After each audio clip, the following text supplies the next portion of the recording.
Today we are going to read chapter 10, non-finite verbs. See, non-finite verb is a form of verb that does not show tense and number in an independent clause or a sentence.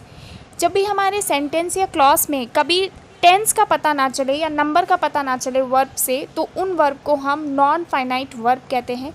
आज इस chapter में हमें types of non finite verb पढ़ना है.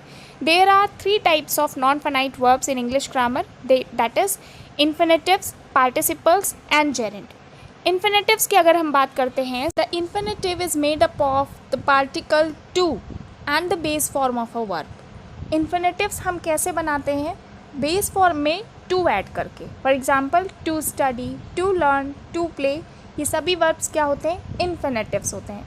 We use infinitive to express purpose as a subject of the sentence and after the direct object. For example, you see, I went to the mall to meet my friend. मैं mall गया अपने दोस्त से मिलने के लिए. क्या purpose था? To meet my friend. तो यहाँ पे टू मीट हमारा इन्फिनेटिव हो गया.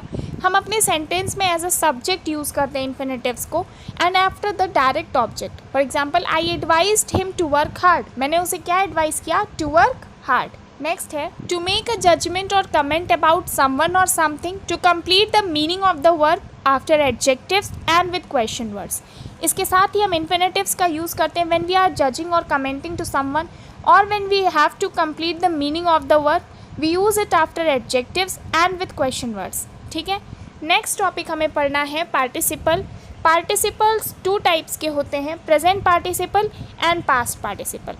Present participle is the ING form of the verb. Present participle ING form of the verb को कहते हैं. For example, we had to sit through the boring lecture. हमें इस बोरिंग लेक्चर को सुनना पड़ेगा. The puppy came running towards me. कुत्ते का जो बच्चा है, it came running towards me. तो यहाँ पे बोरिंग, रनिंग क्या है? पार्टिसिपल है, प्रेजेंट पार्टिसिपल है. पास्ट पार्टिसिपल्स क्या होते हैं?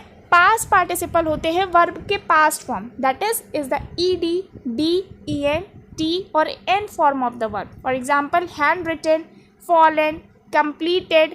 पास्ट पार्टिसिपल क्या होते हैं? Past form of the verb होते हैं. See, we use present participle to form continuous tenses as adjective after verb of movement, to modify verbs and to explain a reason. जब हम किसी को रीज़न बताना चाहते हैं, वर्ब्स को अपने मॉडिफाई करना चाहते हैं, या फिर हम एज एन एडजेक्टिव या हम कंटिन्यूअस फॉर्म ऑफ टेंस बनाने के लिए हम प्रेजेंट पार्टिसिपल्स का यूज़ करते हैं. वही हम पास्ट पार्टिसिपल को यूज़ करते हैं to form perfect tenses in sentences in the passive voice as adjective and in phrases. Phrases के लिए, एडजेक्टिव के लिए, सेंटेंस को पैसिव वाइज में कन्वर्ट करने के लिए, या फिर हम जब परफेक्ट टेंस बनाते हैं यानी पास्ट पार्टिसिपल्स का यूज़ हम करते हैं पास्ट टेंस को डिनोट करने के लिए. क्लियर है? इसके साथ ही we use participles for joining sentences.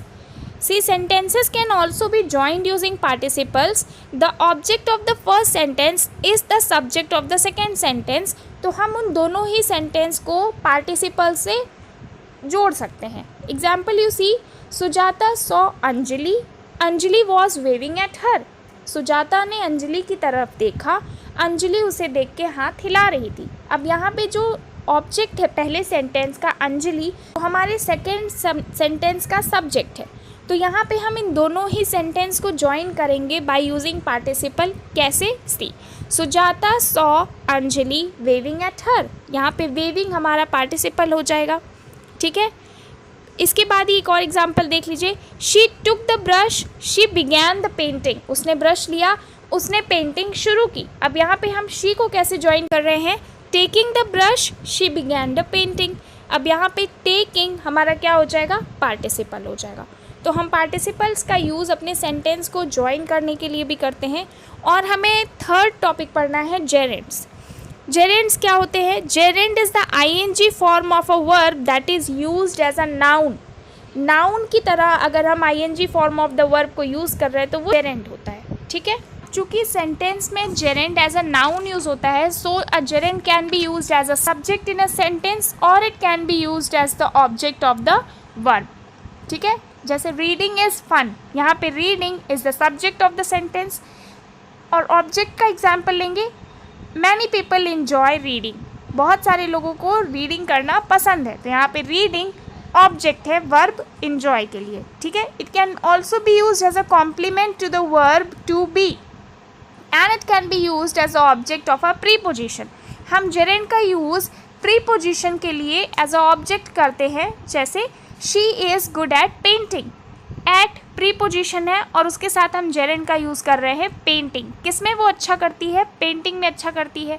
तो ING form of the verb जो है, अगर वो एज अ नाउन यूज़ हो रहा है तो जेरेंड है, लेकिन अगर वो सेंटेंस में as an action verb use हो रहा है तो हमारा प्रेजेंट पार्टिसिपल हो जा रहा है। क्लियर है?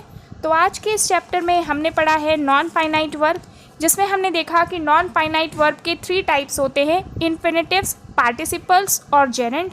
टू के साथ जो base form of the verb use हो रहा है वो हमारे इन्फिनेटिव्स होते हैं।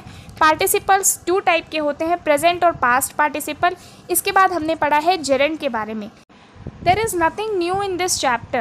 Everything is so very easy. All you have to do is go through the chapter and read it by yourself. Everything will be clear to you, and then you try to do the exercises.